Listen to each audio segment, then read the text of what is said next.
არსებობს ეპილეფსიის ფორმები, რომელსაც პირველად, რა თქმა უნდა, აფიქსირებენ მშობლები, იმიტომ რომ უდიდეს დროს ბავშვთან ურთიერთობისა მშობელი ატარებს.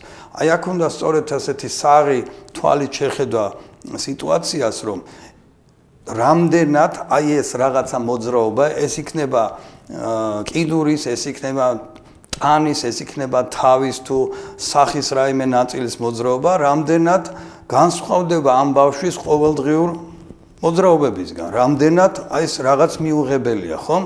აი ეს გამოთქვა ხომ იცი ძალიან ესეთი კარგი გამოთქვა მუნჯის ენა დედამიწის, ანუ დედამიწის თავის ბავშვი, ის ძალიან კარგად ცნობს მის მოძრაობებს, მან ძალიან კარგად იცის მისი ხასიათობრივი ან ურთიერთობითი მდგომარეობა, იმიტომ რომ ძალიან ბევრ ემოციას ბავშვი მოძრაობით გამოხატავს.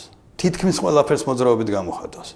შესაბამისად, თუ შეამჩნევს დედა რომ ეს რაღაც მოძრაობები, თუნდაც ერთი კიდურის ან კიდურის ნაწილის, თუნდაც რაღაცა სახის ნაკვთის მოძრაობები არ შეესაბამება მის ყოველდღიურ მიმიკას, მის ემოციებს, მის ყოველდღიურ ხასიათს, რა თქმა უნდა მიაკითხოს სპეციალისტს, ხომ? ეს იქნება პედიატრი, შემდგომში ნევროლოგი და ასე შემდეგ, ეს უკვე პროტოკოლის საქმე, ანუ იმ გაიდლაინის, რომელთაც უნდა იმუშაოს მერე სპეციალისტმა.